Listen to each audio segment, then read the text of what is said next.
Good evening, everyone. I'm Kevin Hodge. Tonight on your WZMQ 19 News, we have more details on how Michigan State Police is teaming up with officers across the country to raise awareness surrounding human trafficking. Plus, we hear more from Michigan Attorney General Dana Nessel as she pushes to bar arrests being made in courtrooms. And President Trump signs a new law that will allow schools to offer more milk options. We'll tell you about the Whole Milk for Healthy Kids Act. Your 19 News at 11 starts now. Live from the UP, this is WZMQ 19 News at 11.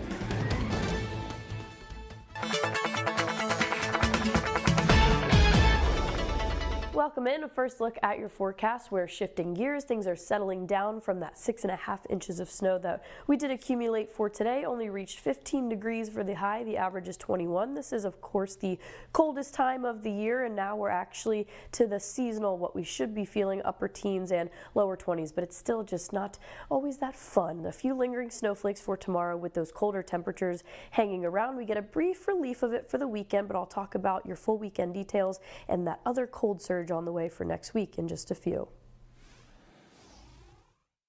Kelly, thank you very much. As part of Human Trafficking Awareness Month, the Michigan State Police and its motor carrier officers are raising awareness to drivers across the state. WZMQ's Andrew Hans has the story. Throughout this week, MSP motor carrier officers are joining forces with national organizations to push awareness to the signs and proper reactions to human trafficking.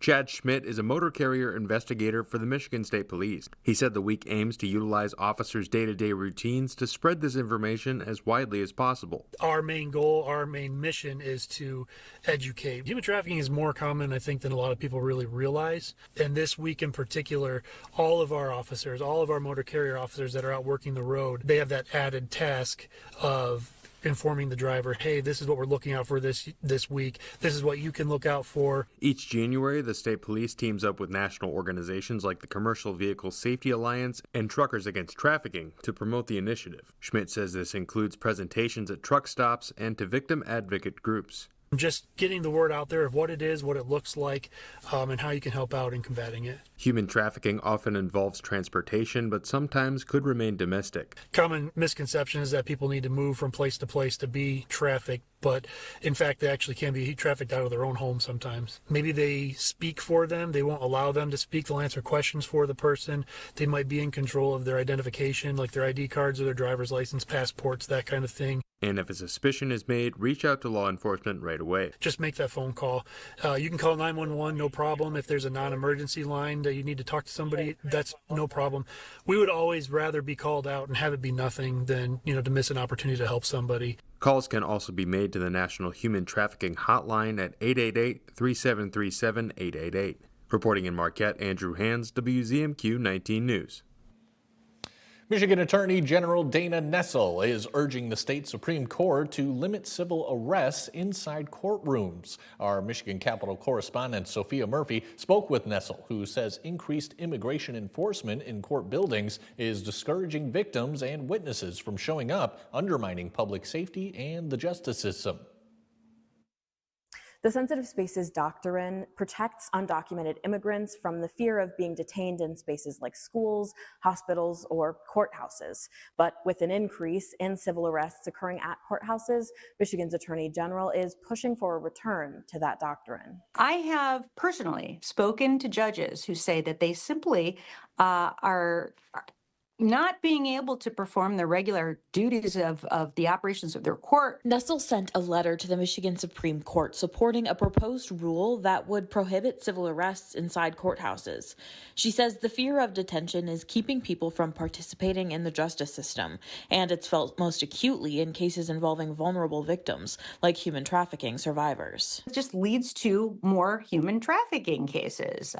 If people think that they're going to come to court and not just be arrested, but maybe harassed. She says fear of arrest is making it harder to prosecute cases and hold offenders accountable. What we're seeing is that people are just not showing up for court. Nessel argues that immigration enforcement can continue without taking place inside courthouses, warning that current practices are damaging trust in law enforcement more broadly. That makes it so hard for them to do their jobs, because if people don't want to cooperate with, investigations because they're so afraid of all law enforcement, that means that we're going to have crime escalate in our state. Nussel says a court rule change is a step forward, but ultimately believes Congress must act to protect sensitive spaces nationwide. From Michigan's capital, Sophia Murphy, WZMQ 19 News. At the White House, President Trump put his signature on a law that makes milk at the nation's the nation's schools whole again. With a bottle of milk on his Oval Office desk, the president signed into law the Whole Milk for Healthy Kids Act. Congress passed the legislation late last year. It lets schools participating in the National School Lunch Program, which provides meals for nearly 30 million students, offer whole milk or 2% milk to students. Whether you're a Democrat or a Republican, whole milk is, right? Is a great thing. Yeah. The new law reverses Obama-era restrictions that limited options to low-fat or fat-free milk, which was aimed at fighting childhood obesity. In a statement, the head of the International Dairy Foods Association praised the new law, saying it gives schools, quote, the flexibility to offer the flavored and unflavored milk options across all healthy fat levels that meet students' needs and preferences. The foreign ministers of Greenland and Denmark were in Washington today to meet with Secretary of State Marco Rubio and Vice President J.D. Vance about the White House's renewed pledge to acquire Greenland. Erica Brown has the latest tonight from the White House. The foreign ministers of Denmark and Greenland held a news conference Wednesday following their meeting with Vice President J.D. Vance and Secretary of State Marco Rubio about President Trump's push to take over Greenland. It's clear that the president has this wish of conquering over Greenland. We made it very, very clear that this is not in the interest of the kingdom. It's all our interest to find the right path. Their remarks came hours after President Trump again claimed the U.S. needs Greenland, which is a territory of Denmark, for national security purposes. If we don't go in, Russia's going to go in and China's going to go in. And there's not a thing that Denmark can do about it, but we can do everything about it. The Trump administration's interest in Greenland has some of the territory's residents on edge. It is quite overwhelming, especially with the example he set with Venezuela. Now, President Trump's push to control Greenland has sparked bipartisan pushback and a concern on what it means for the NATO alliance. In order for us to be able to fight the China problem, fight the Russian problem going in the future, we need to have great alliances with the EU and NATO nations. This, right now, if this president fully goes through with all its actions, would actually destroy NATO. And as the White House also monitors the unrest in Iran, President Trump claimed the Islamic Republic is ending its deadly crackdown on anti-government protests. Just gotten to me some information that the killing has stopped, that the executions have stopped. CBS News has learned the U.S. is withdrawing some personnel from an air base in Qatar as a precaution. If you borrowed money from the Department of Education to pay for college and are behind on those student loan payments, the Trump administration is cracking down. Business analyst Jill Schlesinger explains what's happening and steps you can take. The Department of Education is sending out notices that could impact more than 5 million federal student loan borrowers who are in default. Even if you have not yet received notification, it's important to understand the process when you do not pay your loans on time. When you miss a payment, even just one, you are considered delinquent.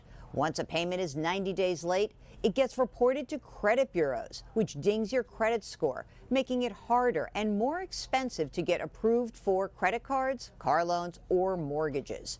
You are considered in default after 270 days of non-payment. The DOE is notifying those in student loan default that their wages will be garnished, which means the government can take up to 15% of your paycheck directly without going to court. Federal benefits like Social Security and income tax refunds could also be tapped for repayment. So if you're in default, contact your loan servicer immediately. You have a few options: loan rehabilitation, making 9 affordable payments over 10 months, loan consolidation into a new direct loan, or switching to an income repayment plan that fits your budget. The key is acting quickly before garnishment begins. The Department of Education says more notices will be going out in the months ahead. Kelly Rowland has your first warning weather forecast when we come back. Plus, 2025 is now reported as the third hottest year on record. We'll have more details. And the latest fitness trend has people willingly plunging into 36-degree water, and they're raving about the benefits. We'll be right back in just a couple minutes.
Now, WZMQ TV 19 First Warning Weather with meteorologist Kelly Rowland. Welcome back for us. We are now really settling into those true winter-like conditions. What we went through today and even through the overnight is round one of this cold surge, and we get a little bit of a break, and round two of it, believe it or not, it's going to get even colder for us. So if we're not already dressing for it in layers and covering exposed skin, that's going to be really important for this time next week. Not going to be seeing too much snow for the overnight or tomorrow morning. Most of that holds off, but then another little system will move on through, giving us a nice dusting, maybe a few inches of snow for tomorrow evening. So the evening commute may be a bit snowy for us, but nothing like we saw yesterday. And Friday morning will be a little bit snowy here and there. It's just going to be about those lingering snow bands. Sometimes we'll have a little lake effect snow band at some points for the weekend, but from now until tomorrow afternoon, we could pick up an inch or an inch and a half or so, and then anything for Friday morning, maybe getting to about 3 inches. So as you can see, it's not as much as what we just experienced, 6.5 inches from today, but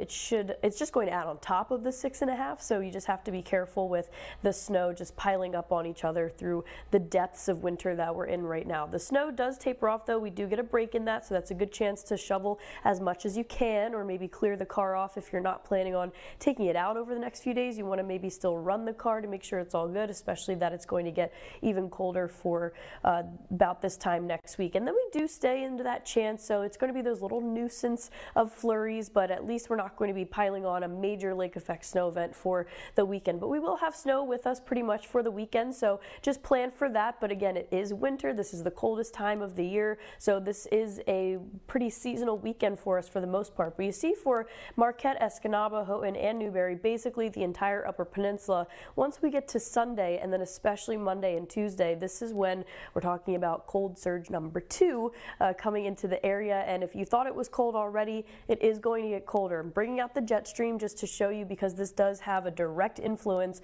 on the surface level winds and what kind of air is being pulled into the area. You want air to be pulled up from the south. That typically warms things up, but what is going to be happening is quite the opposite. We're going to be getting a big dip, a major cold front, and just a major cold surge in general of that colder Canadian air for Sunday and into Monday. You can see the pinks. That's really cold air that will be settling in. So our future feels like temperature is going to reflect that. And even for tomorrow morning when you head out the door, we're looking at single digits, maybe even sub-zero for some of us. So you already should be getting into that mindset of covering exposed skin and dressing in layers, because as long as we're doing that and you keep doing that, maybe even more, an extra layer for next week, then we should be good. We'll get through it. Some snow showers for Friday, Saturday, and a little bit lingering into Sunday and Monday, but then that's when the focus now turns to the cold. We could be looking at high temperatures in the single digits for your Tuesday. Kelly, thank you again. The planet hit its third hottest year on record in 2025, extending a run of unprecedented heat. Climate researchers are out with a new report about the world's warming temperatures and what it could mean for the years ahead. Tina Kraus has more. When it comes to global temperatures, the thermometer just keeps climbing. And climate scientists say record-breaking heat is the new normal. 2025 was the third warmest year on record after 2024 and 2023. We've seen exceptional heat both in air, land, and ocean temperatures. The European Climate Service, Copernicus, has released new data showing warming temperatures are pushing the planet closer to breaking international climate targets. Experts say last year was far hotter than even a decade ago, despite natural cooling from La Nina, and insists the overwhelming culprit is clear: the burning of coal, oil, and natural gas. Our atmosphere acts like a thermal blanket. When we add additional aerosols, such as carbon dioxide and methane, that acts to thicken that blanket, which then increases the insulation and our planet gets warmer. And researchers say that trapped heat is driving extreme weather, and at least in part, fueled the intensity of last year's Los Angeles fires and the destructive force of Hurricane Melissa. And we do know that the best tool available is to reduce the emissions. And the sooner we reduce the emission, the more we can mitigate the risk. Giving the planet a fighting chance to beat the heat. Researchers found Europe is the fastest warming continent, with temperatures rising at roughly twice the global average since the 1980s. If you missed kicking off the new year with a polar bear plunge, you can still get in on the growing trend of cold plunges. Many wellness facilities and gyms are adding this feature, said to help with inflammation after a workout and even improve mental clarity. Christian Benavides goes for a dip. This winter in Miami, it's freezing. Customers at the ice room slide into the tub, lowering into water as cold as 36 degrees for about 2 minutes on purpose. My body is going through a lot of high impact movements. Competitive athlete Kevin Arellano added a cold plunge to his fitness recovery regimen about 6 months ago and says the benefits are instant. Immediately when I come out, I feel relaxed, I feel energized, I feel refreshed, mentally clear. Director of Operations Kathy Orjuela says plunging is getting more and more popular. Wellness is not something that you do anymore when something goes wrong. It's something that people are building into their daily routines. It's not necessarily my daily routine. Whoa, wow. It took a few tries to finally get in. If the tub is too much to consider right now, you can test the waters in the privacy of your own home. Experts say end your daily shower standing under 30 to 60 seconds of cold running water. I think it's always important to weigh the risk benefit and to really understand what the risk is for you as an individual. Physical medicine and rehabilitation specialist Dr. Craig Van Dien says the activity is not recommended for people with heart or lung conditions. But most of the evidence that's out there today supports cold plunging for recovery after exercise, so particularly your high intensity exercise. Arellano's regimen here includes compression therapy, an infrared sauna, and finally the cold plunge. You could be somebody that's dealing with mental stress, physical stress. Cold plunging in a way helps you overcome that. He says getting cold feet never felt so good. Still to come on your 19 News, the West End Card Show returns to Ishpeming this weekend. We'll have a preview when we come back.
You're watching WZMQ 19 News, live and local, with Kevin Hodge.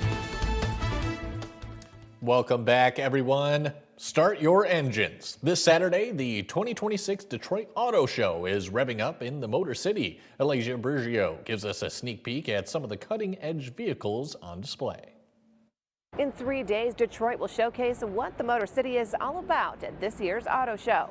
Curious what's on display by the big three automakers? Let me show you. The countdown is on for the 2026 Detroit Auto Show. Car enthusiasts rev your engine as this year's setup is top-notch. Let's start with Ford's Bronco RTR, revealed Tuesday night. This vehicle, as its name says, is truly ready to rock. The neon green designs and eclectic decals specific to this vehicle to intrigue consumers interested in an off-road lifestyle. This one's really unique in that we are offering up some high-speed off-road performance capability to go out and handle the toughest of elements. At GM, take a look at this limited edition Chevy Silverado, part of the automaker's Stars and Steels collection to celebrate America's 250th anniversary. A portion of sales will go to a charity that benefits first responders. Customers were able to see special design details. For instance, there's the flag and the hood. You'll see some details on the interior as well. We haven't announced exactly how many for this, but for instance, the Corvette ZR1X that we have over there, there's only going to be 250 of those that we sell. Steering our way to Stellantis, where the future of electric takes center stage with Jeep Recon. It is the only trail-rated fully electric vehicle. You can take the doors off with no tools. You can take out the rear quarter glass and the swing gate glass. Interested in more luxury brands? Ferrari has you covered. And check out this futuristic concept car. Its bold design and cutting-edge innovation highlights the creativity of the Motor City. An auto show giving a glimpse into what makes Detroit the automotive capital of the world. That was the car show. Now to the West End Card Show, returning this Saturday in Ishpeming. Fans and collectors of all sorts of trading cards are invited to visit the River Rock Bowling Alley, where close to 20 vendors from around the UP are looking to sell and trade from their collections. The free show will feature around 30 tables of items, including giveaways and prizes throughout the day. After a successful first show in August, the show's organizer says the area's large community of contributors bring in a unique amount of items each time around. There is an opportunity to buy, sell, trade. We're going to have a couple tables set up if people want to trade between themselves. There's so many different types of collectors nowadays, a ton of variety, not just one person's collection. So there's going to be something for everyone. The card show will run from 10 a.m. until 3 p.m. in the Bowling Alley's banquet room. The 2028 Olympic Games in Los Angeles are still more than 2 years away, but fans are already getting a chance to secure a spot. Registration for the LA 28 ticket draw officially began today, but it's no guarantee for a seat. It's a lottery system where fans sign up online to receive a time slot to purchase tickets later this spring. Olympians past and present gathered at the LA Memorial Coliseum on Tuesday for a special ceremony to kick off the launch, including American gymnast Bart Connor, who won 2 gold medals at the 1984 Los Angeles Games. There's such a huge demand for people wanting tickets, and I'm excited about it because, you know, as an Olympian myself, the fact that the games will be in the United States is just a dream come true. It's one thing to be in the Olympics, but it's another thing to be in the games in the United States. We have such a sense of patriotism and home crowd spirit that is going to permeate in 2028, and a lot of people want to be part of it. 2028 will be the first time the Olympics will be held in the U.S. since the 1996 Games in Atlanta. Fans can visit la28.org from now until March 19th to register for a spot to purchase tickets. From Harry Styles to Barry Manilow, musicians around the world are teasing their return to the stage. Gwen Baumgartner has tonight's entertainment headlines. He's not headed to Copacabana, but he is returning to the stage. Less than a month after musician Barry Manilow announced a lung cancer diagnosis and plans to postpone his tour, he posted on social media that shows have been rescheduled. He's also added 6 additional dates. His farewell tour kicks off at the end of February. This week, author Colleen Hoover revealed her cancer journey on social media, announcing that she's finishing up radiation. The writer is known for book-turned-movie It Ends With Us, which was released in theaters last year. Just a few weeks after announcing their global comeback, K-pop boy band BTS has revealed the dates for their upcoming tour. The first U.S. concerts will take place in Tampa at the end of April. The tour marks the band's first performances since 2022, when members left to perform mandatory military service. It seems like Harry Styles is also ending his musical hiatus, releasing this video a few weeks ago with a recap of his Love on Tour final concert. This week, billboards linked to the artist have been popping up in major cities around the world. Fans think this video and the posters are Styles' way of teasing new music or a new tour for the first time in years. Now don't go away. When we come back, Kelly Rowland will give us another look at the snow and cold heading our way. Stay tuned.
And a final look at your forecast. Maybe you're not too happy with me coming off of the Maine weather telling you how cold it's going to get. But again, this statistically is the coldest time of the year. So this actually is what we should be feeling, at least right now. For tomorrow, the lower 20s and upper teens. Yes, it's cold. We'll get some rays of sunshine in there. We'll get some lingering snowflakes. It just kind of depends where you are. But as you head out the door tomorrow morning, we'll be in the single digits for the feels like temperatures, maybe even sub-zero. So that's what you need to be dressing for. And then throughout the day, for tomorrow, not really going to be warming up all that much. We'll have cloudy skies, not going to see too much of a relief in temperatures, at least until we get to Friday. And over the next 6 to 10 days, below average temperatures. This is from last winter until now, this is going to be some of the coldest temperatures we've experienced over the last year. So enjoy the 24 and the mid to upper 20s for some of the weekend, because we'll be looking at single digits and teen high temperatures as we get into next week, and lows maybe even sub-zero.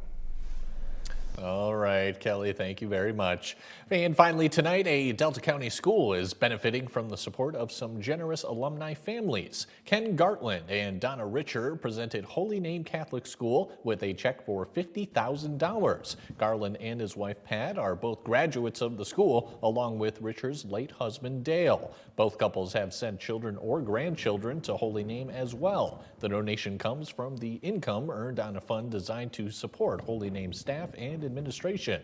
The donors say they wanted to give back some of what God has given them, and they encourage other Holy Name alumni to support their alma mater. The Staff Support Fund is one of several local endowments managed by the Community Foundation for Delta County, and you can visit WZMQ19.com to learn more about the foundation and the other organizations it supports. That's all for tonight, everyone. We'll catch you back here again tomorrow.